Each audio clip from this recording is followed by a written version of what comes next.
Una profunda revolucionaria. Evere Bonafini. ¡Presente! Ahora y siempre. Radio Caput.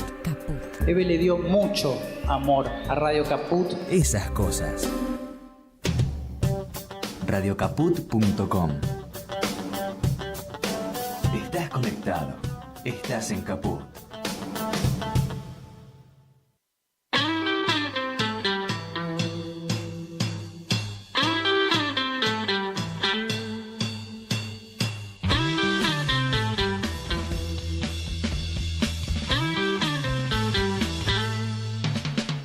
Ahora sí, amigos, aquí estamos de vuelta en Radio Caput, como no podía ser de otra manera, después de un impasse que duró algunos meses. Aquí estamos otra vez para dar testimonio en tiempos difíciles en esta nueva versión. El relator nauta contraataca. ¿Y por qué hemos elegido esta parábola de una serie maravillosa que nos tiene absolutamente fascinados a todos, ¿no? Porque entiendo yo que como nunca en una serie como esta, la que en este momento está dominando la plataforma de Netflix, como nunca se ve reflejada la Argentina, ¿no?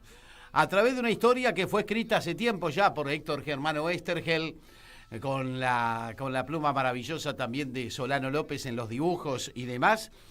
Se muestra una vez más la parábola de la Argentina casi como de una manera, ¿qué les puedo decir? Que está para interpelarnos permanentemente acerca de los porqué de nuestra sociedad y de las cosas que pasan, ¿no? Evidentemente, y lo venimos diciendo ya desde el año pasado, los argentinos estamos sufriendo una verdadera invasión. La invasión de lo que yo llamo la restauración oligárquica neoliberal con fachada anarcocapitalista. Y todavía no terminamos de entender cómo enfrentar esa invasión, ¿no? Y el Eternauta nos va guiando permanentemente en ese sentido. El nadie se salva solo, lo viejo funciona, el tratar de estar juntos, el sentido colectivo de la vida. Hoy cuando prima todo lo contrario, cuando está de moda ser cruel, cuando está de moda el individualismo, el sálvese quien pueda. Me parece que como nunca aferrarnos a esos mitos que el pueblo argentino ha sabido construir a través de los tiempos es lo que nos va a permitir poder sobrellevar estos momentos tan difíciles que estamos viviendo. Por eso hemos vuelto para dar testimonio en tiempos difíciles como nos pedía Rodolfo Walsh, porque ese es el compromiso que asume todo periodista comprometido.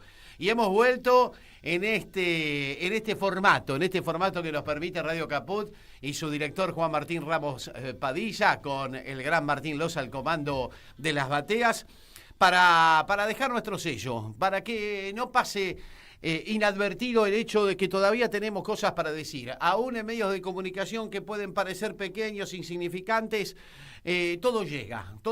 Es como decía Marechal.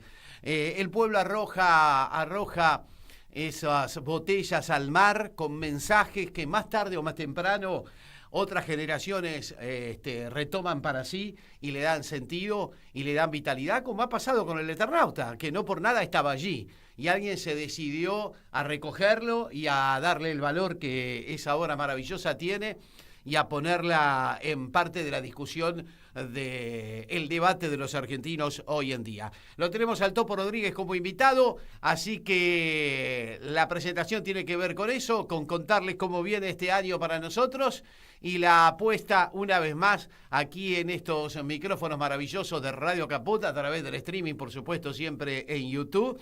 Ahora los martes, en principio los martes de 15 a 16.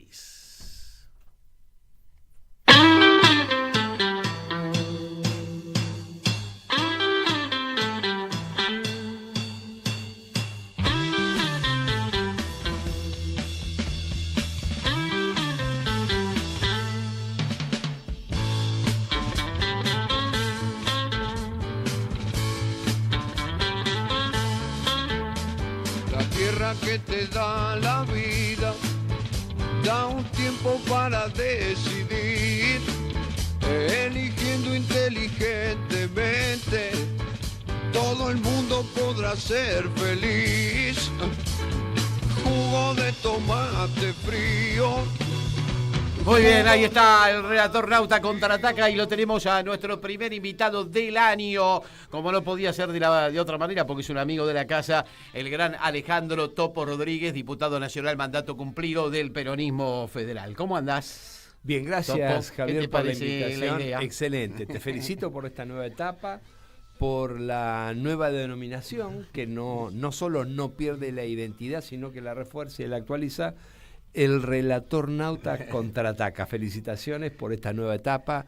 A Juan Martín, a Martín, a todo el equipo, felicitaciones. El diseño que lo hizo mi señora, Silvina Cecilia Sosa. Mire, felicitaciones. Pueden verlo de vuelta, Ponelo, Martincho, para que la gente lo disfrute y lo vamos a tener excelente, como un ícono. Qué buena en síntesis, el qué buena síntesis. Felicitaciones. ¿Viste la serie? Sí, por supuesto. ¿Qué te pareció? Excelente. Realmente la esencia que se rescata del relato original, con ese atrevimiento, porque realmente ha sido un atrevimiento muy bien logrado, de poner actual esas ideas, de ponerlas en perfecta actualidad, y ese me parece que es el gran valor, el valor de trasladar sin perder la esencia ese mensaje a hoy y contraponerle a una realidad que es muy dura, una contrapropuesta solidaria, una visión común, una sensibilidad especial que es la que hoy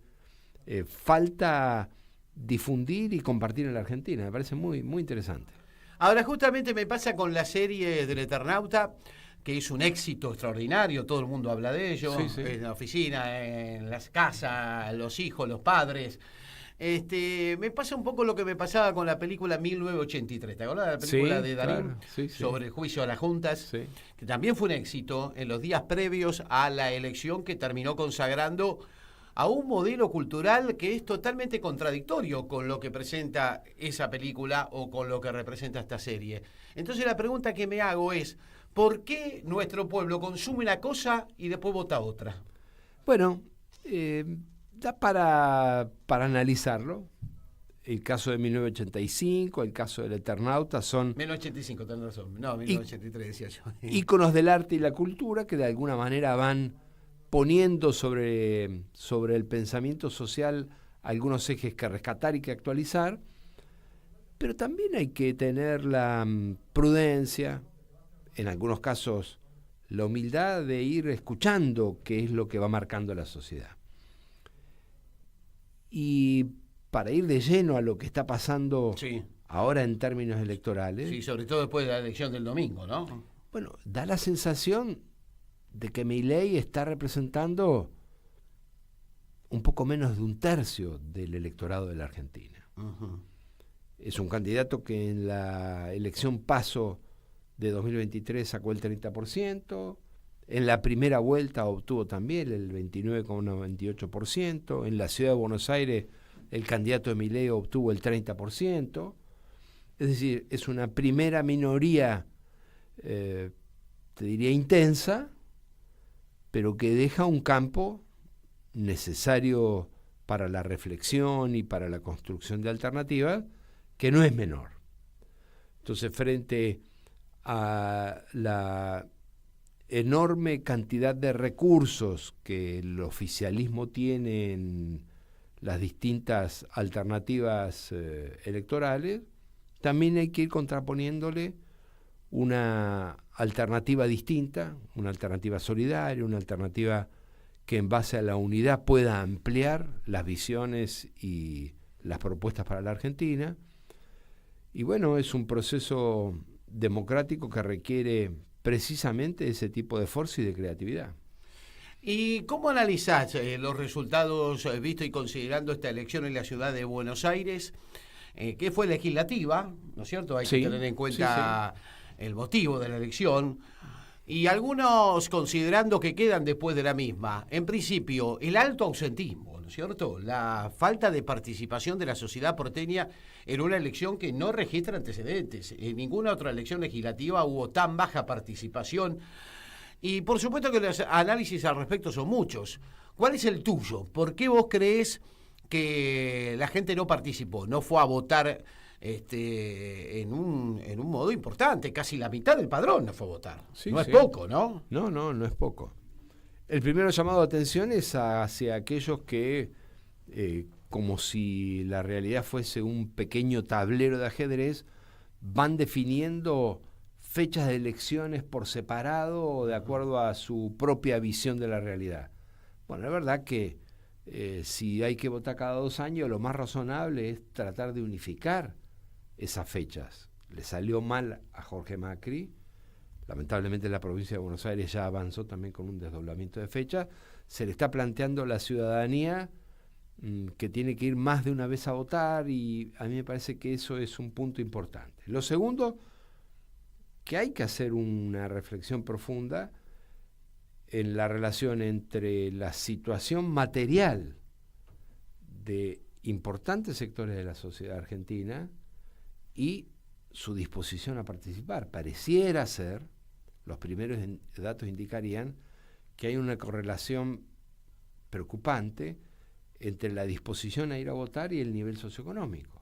Es Sí, decir, porque los barrios de zona sur, donde a Santoro le fue bien, fue donde menor participación hubo, ¿no? Lo confirma el diario La Nación hoy. bueno, si eso que vos me decís confirma La Nación, que también había sido parte del análisis de algunos sociólogos en las últimas horas, se trasladase a la provincia de Buenos Aires, no digo que automáticamente se va a trasladar, pero si tuviese un comportamiento análogo, habría que ya ir pensando cuáles son los mecanismos para facilitar, incentivar e impulsar la participación más amplia posible, porque si los que menos participan son los que más castigados están por este modelo económico y social, hay un problema en la representación de la voluntad política general. Entonces ya habría que ir trabajando sobre eso. Ahora, esa no concurrencia, ¿puede ser una no concurrencia activa o pasiva?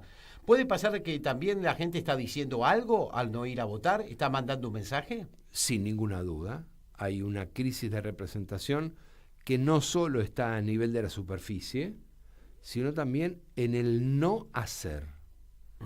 El no movilizarse, el no decir, el no hacer, es un modo de expresar un desencanto que está mucho más profundo de lo que está en la visibilización pública. Por eso hay que darse desde la política el trabajo de auscultar cuál es ese mensaje. Por supuesto que sí. Claro, porque no nos podemos quedar solamente en el hecho de, bueno, no pudimos hacer participar a la sociedad, no la pudimos involucrar. Yo creo que mucho tiene que ver el hecho de que hoy en día los partidos políticos están muy cerrados a la participación. Entonces también eso se refleja en la apatía, ¿no es cierto? En algún momento decíamos, ¿te acordás, Javier? Sí. Que los oficialismos cuando gobernaban o quienes estaban al frente de la estructura partidaria bajaban la persiana del partido y no permitían la participación. Ahora no hay persiana. Claro, no hay ni partido. Ahora no hay persiana. Entonces, no hay ni local. Nos preguntamos y decimos, ¿cómo puede ser que las grandes fuerzas políticas populares y nacionales no tengan todo el día, todos los días, a profesionales, jóvenes, mujeres, militantes sociales, representantes de la economía popular, trabajando en propuestas, en debates, si lo que la Argentina necesita es justamente contraponer ideas a esto que viene a ser una especie de fundamentalismo tecnocrático tan profundo? Entonces, la primera cosa que uno advierte es la necesidad de que las fuerzas políticas en sus formas abran a la participación real. Lo segundo es el desencanto con intentos que se han hecho en este último año y medio y que han terminado frustrados. Por ejemplo, hace un poco más de un año hubo una gran movilización nacional en favor de la universidad pública. Fue masiva, fue histórica. Pero Milei terminó cortándole el financiamiento a las universidades. Así es. El Congreso de la Nación aprobó un aumento a los jubilados, pero Milei terminó cortándole el aumento a los jubilados. Entonces, aquel que se ha decidido a participar y se encuentra con que el límite es tan duro, quizás se desencanta. Entonces, desde la política hay que encontrar los mecanismos y los modos de respetar esa expresión, pero comprenderla, ser muy humilde para acompañarla y también abrirle vías de participación. En muchos ítems la situación actual se parece muchísimo a la de los 90, ¿no? Sí, sí. Tanto es así que me permite escudriñar, por ejemplo, esta elección porteña que de algún modo ha vuelto cierto voto clasista, ¿no? Algo que no venía pasando. En la Argentina el debate estaba dado por organizaciones políticas policlasistas. El PRO es una organización política policlasista, no es clasista. Más allá de que tiene, digamos, como en su materialidad tiene todo un pensamiento ideológico de derecha, podemos decirle, ¿no es cierto? En cambio, ahora lo que hemos visto es un voto muy marcado desde el punto de vista del nivel social. Si vos trazás el mapa de la ciudad de Buenos Aires, queda claro que los barrios de la zona o las comunas de la zona norte fueron donde ganó el color violeta, incluso imponiéndose al PRO, en parroquias que tradicionalmente han sido del PRO, y la zona sur en gran parte ha sido recuperada por el peronismo, aunque como bien vos decís con menor participación. Estamos viendo una modificación del esquema social de la Argentina. ¿Qué estás viendo al respecto? Se están profundizando las asimetrías y la inequidad social. Sí. Milei ha instalado en la Argentina un modelo populista, tecnocrático de base financiera, que le entrega a los sectores más acomodados de la sociedad argentina la facilidad adicional de generar riqueza o más riqueza sin producir y sin trabajar. Y esos sectores aprovechan y asumen con entusiasmo el modelo. Es el modelo de tipo de cambio atrasado, de tipo de cambio que no favorece la producción, la inversión y el trabajo de los argentinos, que alienta la bicicleta financiera o el carry trade y que además mantiene debajo de la alfombra algunas cuestiones estructurales que se sintetizan en que el modelo se mantiene sobre la base de fuerte endeudamiento. Ese modelo favorece a las clases, a los sectores, a los fragmentos sociales que más tienen y menos están dispuestos a invertir para producir y ganan riqueza con la especulación.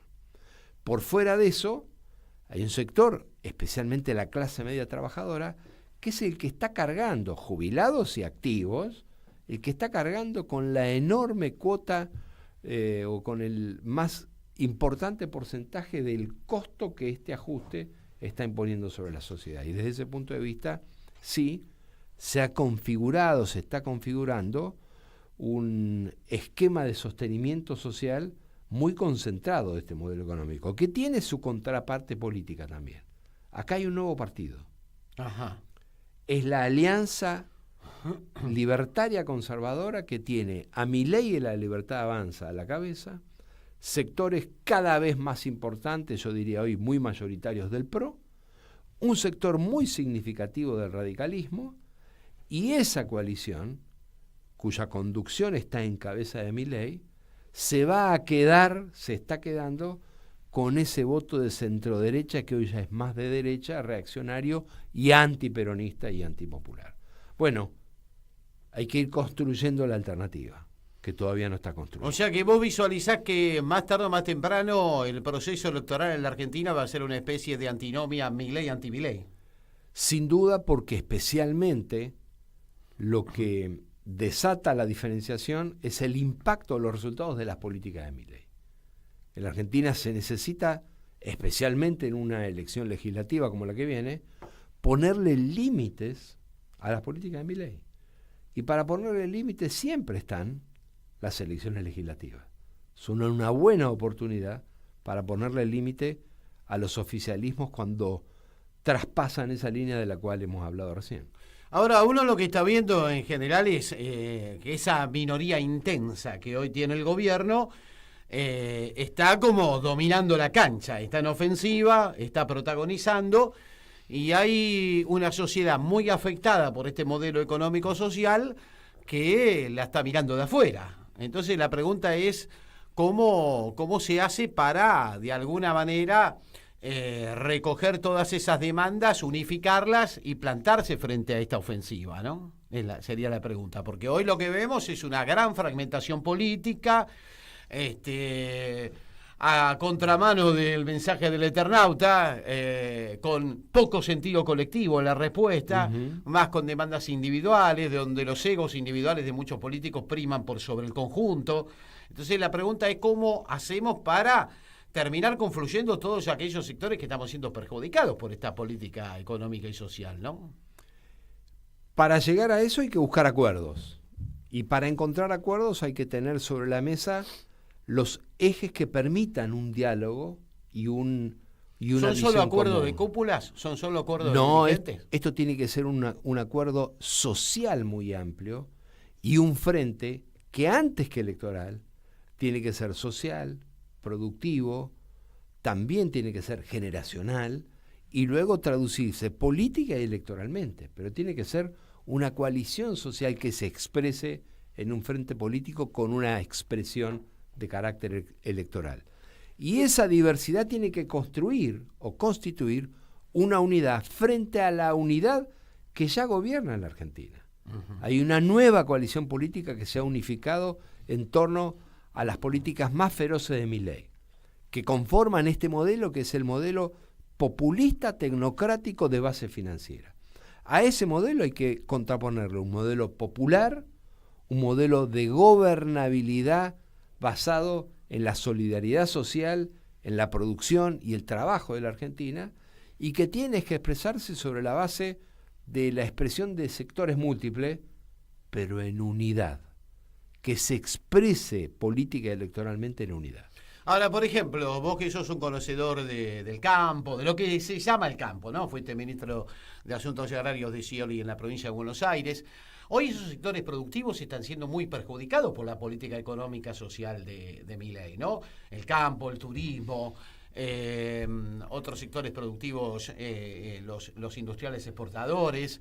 Y sin embargo, hay toda una inquina que no sé si permitiría llegar a acuerdos entre, por ejemplo, el campo y el peronismo, ¿no? ¿Lo ves posible eso? Ese es un punto importante. Lo primero que hay que decir es que una cosa son los pequeños y medianos productores de la Argentina y otra cosa son algunos dirigentes de lo que se denomina el campo.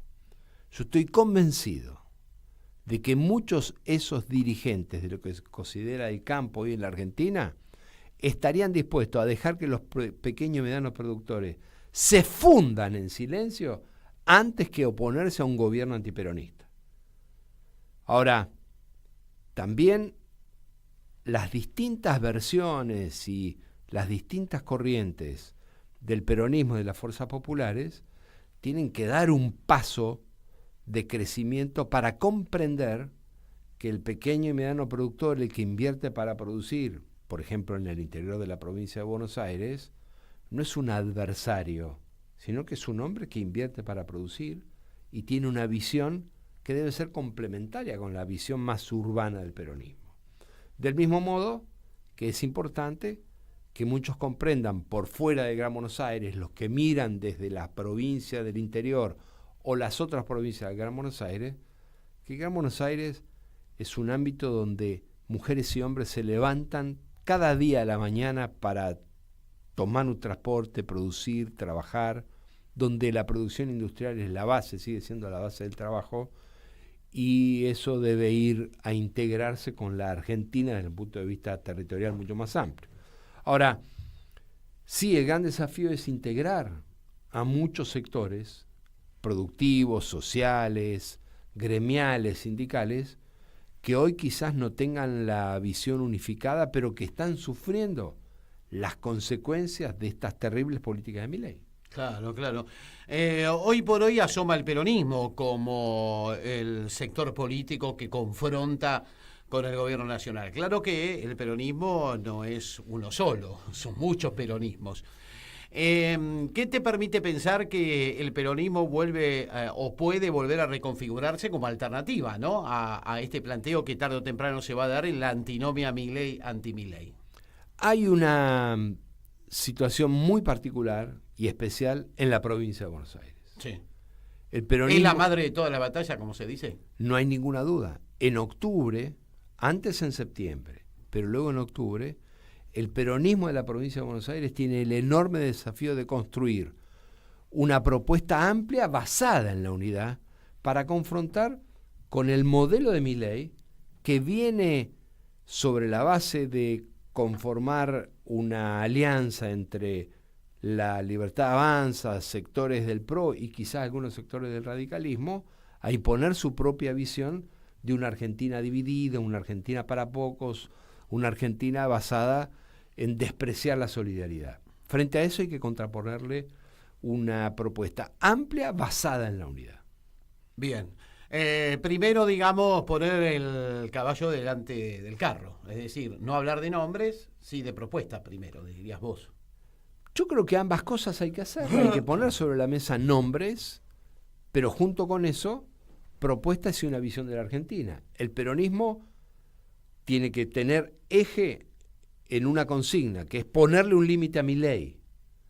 Pero además de ese eje, tiene que haber un despliegue de propuestas. Argentina necesita llevar adelante una cruzada nacional de formación y recalificación laboral para los jóvenes, para los hombres, para las mujeres, segmento por segmento, niveles de edad por niveles de edad, por cada región de la Argentina, según sector económico.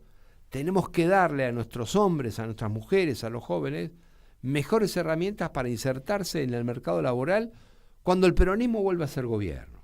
También tenemos que reconstruir la infraestructura federal que está destruyendo el gobierno libertario.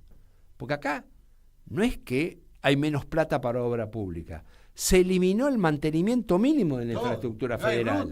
Bueno, ahora sale un decreto en las próximas horas que cierra Vialidad Nacional. ¿Quién va a hacer la ruta? Entonces hay que reconstruir la infraestructura federal para el tránsito, no solamente, para el transporte, para la producción, para la movilidad, para la competitividad de la Argentina. Esto es una involución que no tiene registros en las últimas décadas en la Argentina.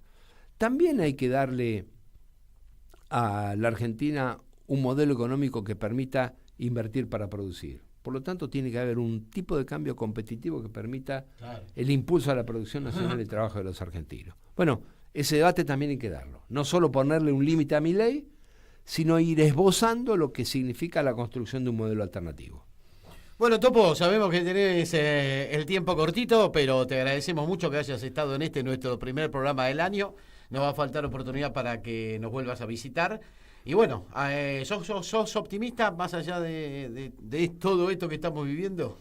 Nosotros vemos el futuro con esperanza porque la participación social y la participación política vuelva a ser el eje de lo que significa la reconstrucción del movimiento popular en Argentina. En la provincia de Buenos Aires, nosotros estamos trabajando de manera intensa con la corriente federal peronista. Seguramente el 6 o 7 de junio vamos a hacer el tercer plenario de la corriente federal peronista en Esteban Echeverría, convocando a esto, a una propuesta amplia basada en la unidad, con alternativas de futuro y una consigna clara: ponerle un límite a las políticas de Milei. Alejandro Rodríguez, más conocido como el Topo, gracias.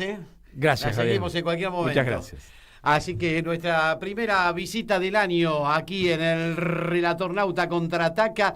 Y ahora una muy linda edición que hizo la gente de Media Folk con el reportaje que Martín García le hizo a Héctor Germán Oestergel meses antes de su desaparición. Esto fue en Radio Belgrano. Hablando justamente sobre el Eternauta y los porqué de la historia y los muchos sentidos que la misma tiene. Así que vamos a disfrutarlo mientras seguimos transitando el camino de esta tarde de martes, cuando son las 15:35 en la ciudad de Buenos Aires y en toda la Argentina.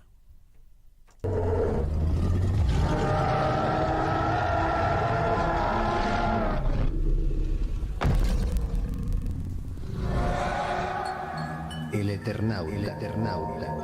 Esa famosa obra de Estergel, El Eternauta, que junto con Solano López primero y Brecha después, El Eternauta, le dan un sacudón a la historieta porque para nosotros es como si se pusieran los pantalones largos. El Eternauta, en el sentido de lo nacional, es decir, toma el tema desde Buenos Aires, la invasión interplanetaria de los sellos, y penetra en Buenos Aires.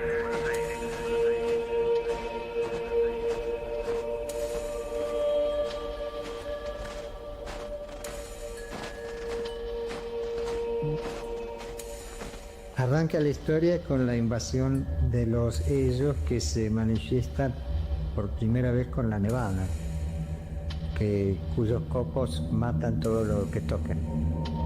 Y la historia arranca así, con el silencio que de golpe interrumpe toda la partida de truco porque ha pasado el insólito. Significó, además, una reiteración de algo suyo, que en eso es bueno que se reitere siempre, que es la amistad y la solidaridad como bases de cualquier historia. ¿Eso es nuestro? Yo creo que sí. Algunos me lo han señalado como una característica mía. Ahora yo pienso que por algo habré tenido esa característica. Debe ser algo que está en nosotros. El no querer el héroe tan individualista, sino el héroe en grupo. Justamente el Eternauta, una característica que la distingue de tantas historias es esa. No hay un héroe específico. El mismo Eternauta que da el nombre a la historia es uno de tantos dentro de la historia. Es más, el héroe que realmente, cuando va avanzando la aventura, el héroe que copa la situación es uno que no aparece al principio, que es Franco. Franco es un obrero, es un tornero.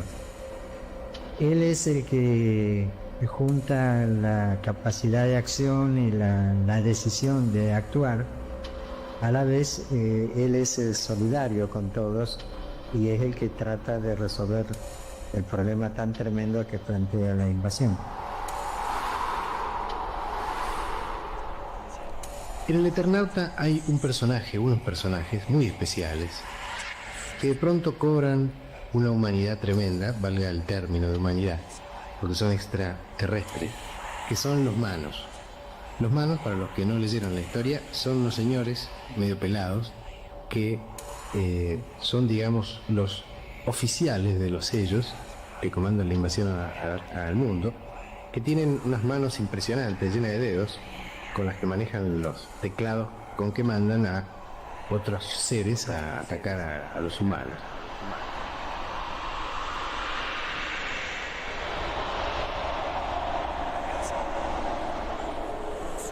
En realidad los manos, como yo los pensé entonces, eran seres como nosotros, prácticamente iguales.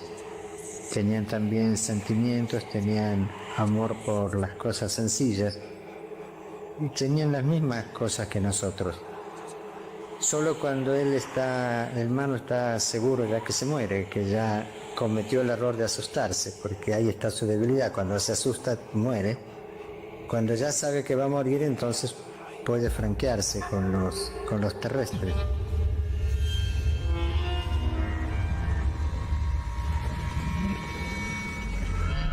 ¿Quiénes son los ellos?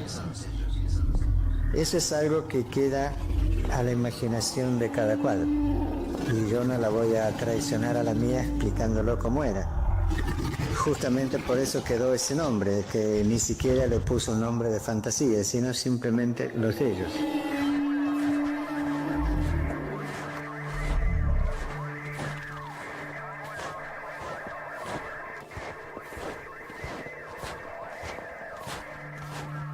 ¿Qué personaje le quedó más o le tuvo más simpatía finalmente? Hubo varios. El que se terminaba copando la historia era Franco, el obrero tornero.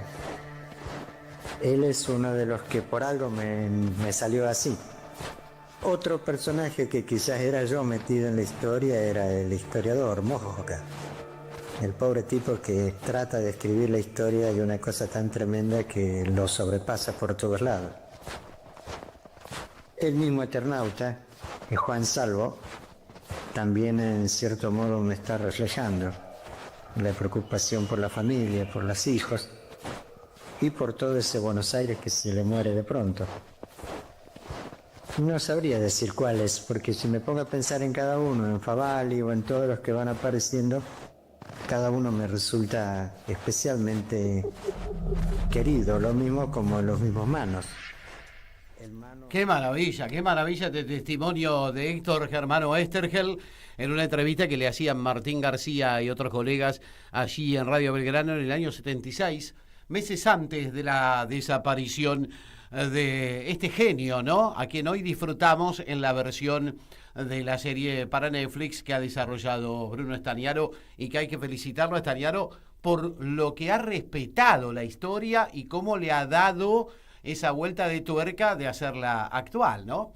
Pero bueno, seguimos con el análisis político electoral de lo ocurrido este domingo en la ciudad de Buenos Aires, en esa ciudad de Buenos Aires donde no por nada la historia del Eternauta la pone a la ciudad de Buenos Aires como la tierra de los colonizados, la tierra de los colaboracionistas, ¿no es cierto? Porque de la General Paz para adentro están los colaboracionistas y la resistencia está de la General Paz para la provincia.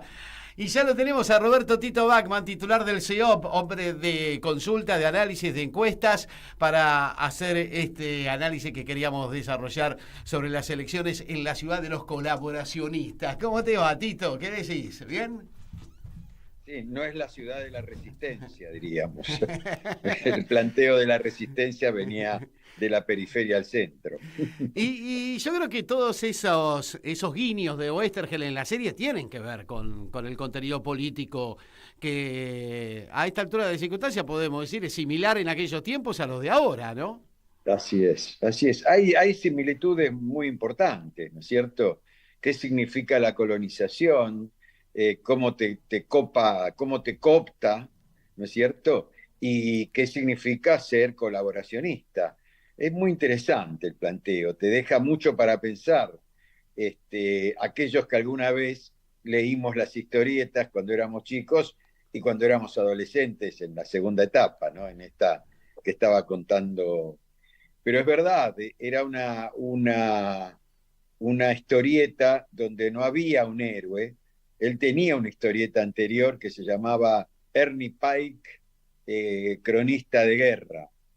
Y el personaje realmente era el personaje de la historia.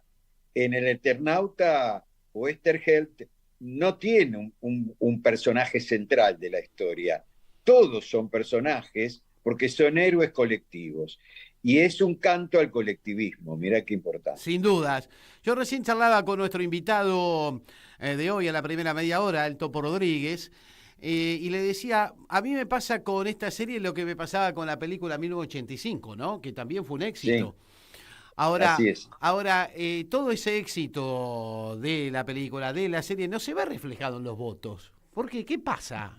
¿Qué pasa culturalmente a los argentinos? ¿Qué les pasa culturalmente? ¿Qué les pasa, no? Culturalmente.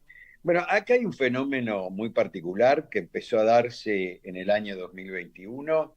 Creo que se tomó muy superficialmente en ese momento. Se culpó a la pandemia y a ciertas actitudes del gobierno de Alberto Fernández, a la interna a cielo abierto, ¿no es cierto?, entre Alberto Fernández y Cristina, y pasó. En el año 21, sobre todo en la provincia de Buenos Aires, hubo un ausentismo importante, significativo, hubo cambio de escuela, bueno, hubo muchos factores, y luego muchos de esos ausentes terminaron votando a Milei en las elecciones del 23. Son jóvenes, hombres, pertenecientes a hogares de clase baja y muy baja, o con trabajos de muy baja calidad laboral, digamos, como repartidores, ¿no?, telemarketers, cajeros de supermercados, que tienen un sueldo muy bajo y que esperaban otra cosa. Acá volvió el fenómeno del no voto. Y el no voto, que primero se instaló como una suerte de señal de alarma, que después terminó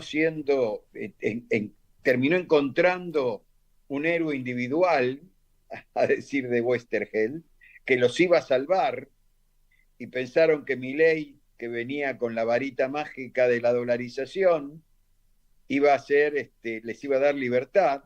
Quizá no sabían muchos que él hablaba de libertad económica, no hablaba de la verdadera libertad. Y lo votaron. Y hoy está pasando que estamos analizando muchas hipótesis al respecto y estamos empezando a trabajar porque se ha dado un fenómeno muy particular que empezó en las elecciones de Santa Fe y siguió con las otras 4 elecciones, no tanto San Luis, donde se produjo un fenómeno muy particular, pero Chaco, Salta, Jujuy, también fue muy baja la participación. Pero en la ciudad de Buenos Aires llegó a su máximo. Sí. ¿Por qué? El promedio de votación de la ciudad de Buenos Aires es mayor al 70%. Yo te diría entre 72 y 73%. Hubo alguna elección de 67, 68. 53 nunca. 53 nunca. Bajísima. Pero vos pensás que 1 de cada 2 porteños, para hablar con números crudos de la estadística, 1 de cada 2 porteños no fueron a votar. Entonces no hay proyección estadística que te salve, no hay nada que vos puedas analizar. Sí, claro, a priori, ¿no es cierto? Yo les decía, cuidado con las bocas de urna, porque las bocas de urna te toman a la gente que fue a votar, entonces no hay una distribución normal, entonces cuidado con los resultados. Las bocas de urna daban un resultado que no se dio. ¿Por qué? Porque hubo bajo nivel de votación, no hubo alta participación, y esa falta de participación perjudicó a 2 partidos. En primer lugar al peronismo, ahora te explico por qué, y en segundo lugar al PRO. O sea, mucha gente, empezamos por el PRO, que es más sencillo. El PRO está siendo cooptado por una maniobra de pinzas por el mileísmo desde el día que Macri fue con la banderita, esperó en su casa con la banderita blanca, con la derrotada Patricia Bullrich, para decirle: si firmamos un acuerdo de algunos puntos, yo te voy a entregar todos los votos que hoy sacó Patricia Bullrich. Y Milei lo aceptó. Vos ya sabés qué hizo con ese papelito. Sí. Para decirlo sin malas palabras, hizo un bollito y lo tiró al cesto de basura. Y nunca más le dio bolilla. Y lo empezó a cooptar. Pero el primer movimiento fue cooptarlo. Entonces hace un movimiento de pinzas, la toma Patricia Bullrich y le ofrece a Patricia Bullrich el Ministerio de Seguridad. Patricia Bullrich le dice: también quiero el Ministerio de Defensa para mi compañero de fórmula. Se lo da. Eso se lo había prometido a Victoria Villarruel. No los ministerios. Victoria Villarruel, legalmente, por la Constitución, el vicepresidente no puede tener ningún cargo, porque el vicepresidente tiene tareas legislativas y administrativas del poder dentro de lo que es el poder legislativo y especialmente lo que es la Cámara de Senadores, que es una cámara muy particular porque son pocos. Bueno, hay una historia, ¿no?, que tiene que ver con los senadores. Ahí también empieza a mostrarle a Victoria Villarruel que ya no es parte de su proyecto, Milei se empieza a alejar de muchos que lo acompañaron y comienza a tomar nuevos contactos. Claro, el primer elemento es que cuando ganó no tenía proyecto económico, que todo lo que había dicho eran fantasías de su cabeza, como decía el Quijote, que se le había quemado la cabeza de tanto leer libros de caballería. Parecería ser que a Milei se le quemó la cabeza de tanto leer libros de economía liberal o libertaria, ¿no? Libertaria. Y en este sentido, esta historia viene a cuento de que Milei, a partir de ahí, comienza un proceso de cooptación del PRO, teniendo claro, y esto es muy importante porque ahora viene la segunda parte, que él tiene 2 enemigos. Macri como parte del PRO y Cristina Fernández como líder innegable del peronismo. Entonces, el peronismo no se llama más peronismo, se llama kirchnerismo. La utilización de la palabra kirchnerismo desde este discurso es uno de los principios de la propaganda política de Goebbels. No digo que sea nazi, que utiliza la propaganda política de Goebbels, que es un elemento de derecha, que es, primero, en política no tenés adversarios, tenés enemigos. A los enemigos hay que destruirlos. Y él habla de destrucción. A los enemigos hay que ponerles un nombre, hay que ridiculizarlos si es necesario. Por eso ridiculiza a la gente. Por eso llama mandriles a los opositores a él. Porque, te imaginás, los mandriles tienen la cola roja, ¿no? Claro. Y él es el autor de eso. Por eso al peronismo no lo llama peronismo, sino lo llama kirchnerismo, desde el mal sentido de la palabra. Por eso a veces me niego, y cuando me dicen kirchnerismo, yo aclaro, no, yo prefiero llamarlo cristinismo. Bueno, era el propio Néstor el que decía que no llaman kirchnerista para bajarnos el precio. Exactamente. Entonces, si te llaman kirchnerista para bajarte el precio, no te llames más kirchnerista. No, somos peronistas. Cristina Fernández es la presidenta del PJ. Claro. A eso apuntó bien. Cristina, claro. Y sí. Bueno, Cristina es muy inteligente. Ahora, en este sentido, se empiezan a presentar elecciones como la de la capital. Entonces, si hay un objetivo, Milei lo dijo claramente en su discurso después de la locura de cómo entró, parecía un saltimbanqui enloquecido que había tomado una raya de merca, estaba como loco cuando entró al escenario, y en las pocas cosas que dijo, Milei planteó: vamos a pintar el mapa de violeta, el mapa argentino, ¿no? Uh-huh. Vamos a pintar, hoy pintamos la ciudad de violeta, ahora queremos todo el mapa de violeta. Pintaron la ciudad de violeta, mirá, en una elección que era una elección que se hacía por primera vez en la ciudad autónoma de Buenos Aires, porque se elegía por primera vez a la renovación de la Cámara de Legisladores porteños, que te puedo asegurar que mucha gente de la ciudad de Buenos Aires ni sabe lo que es la Cámara de Legisladores porteños. No tiene idea. No tiene mucha idea. Algunos lo siguen llamando Consejo Deliberante. Es cierto. No. La gente no sabía qué votaba. ¿Por qué? Porque cada uno hablaba de lo suyo. El único que hizo un poco de campaña con sentido fue Santoro. Después vamos a ver ahí los problemas que hubo. Pero Milei de entrada dijo, bueno, voy a instalar como consigna de referencia dominante que en esta campaña somos nosotros o ellos. Nosotros somos la libertad avanza, somos la gente decente. Ellos son los enemigos, son lo peor que hay. Se llaman el kirchnerismo.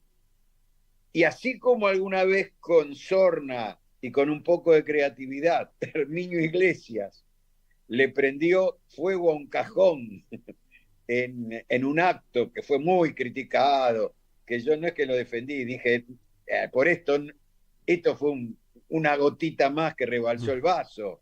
El peronismo perdió por otras causas el 83, mucho más complejas y mucho más políticas. Pero él llegó a decir, y sin que se le caiga, sin quiera ponerse sonrosado, que le iba a clavar los clavos al cajón del kirchnerismo.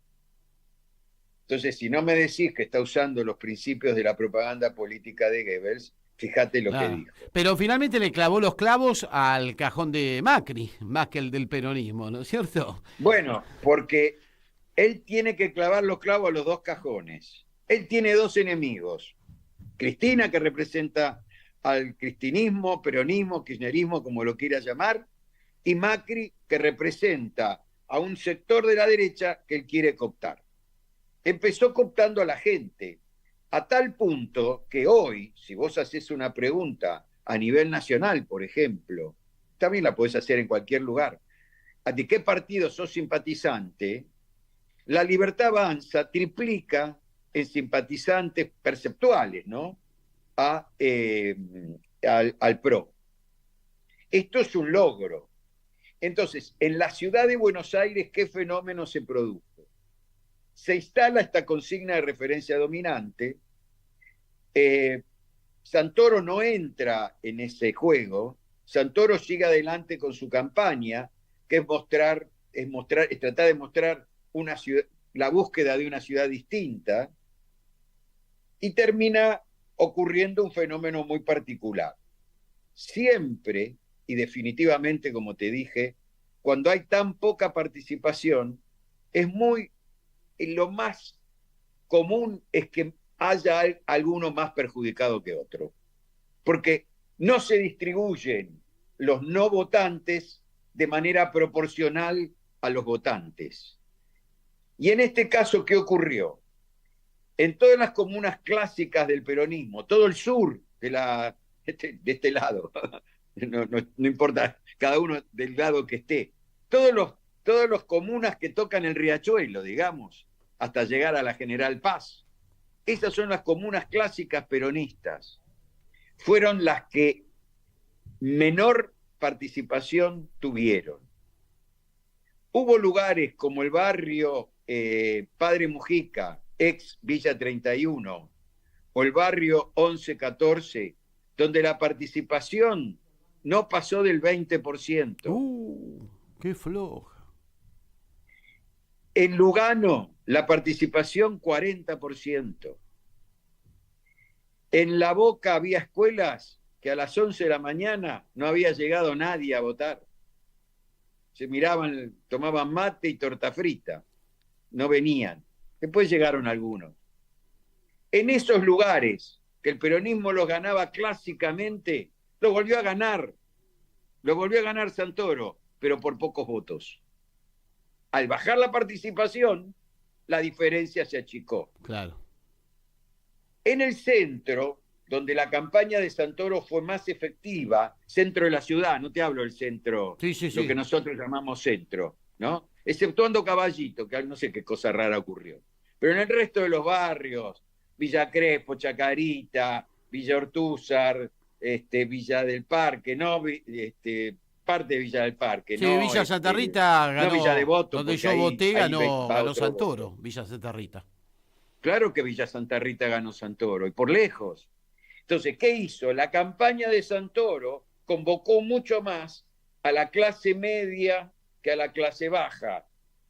Convocó mucho más a ese peronista o a ese votante, llamalo progresista de izquierda, para definirlo.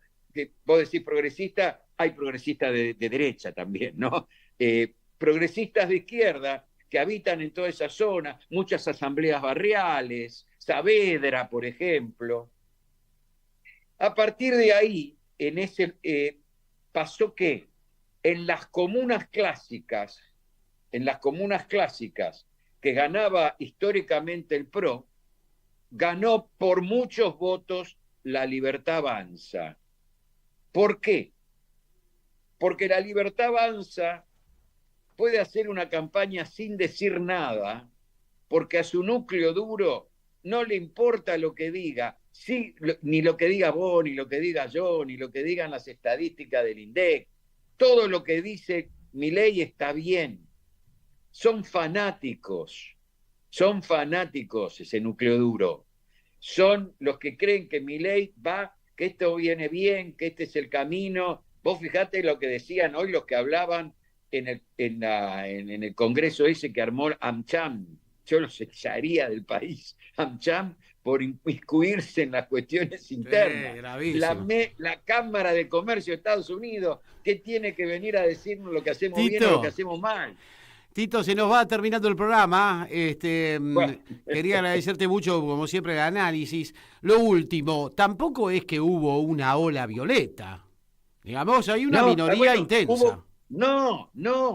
Y lo concreto que era yo iba a cerrar con esto, son 45.000 votos de diferencia que fueron 45.000 votos de diferencia, porque sigue habiendo, mirá, esos 45.000 votos podrían haberse achicado si se hubieran unido a este frente Kim y Juan Manuel Abal Medina.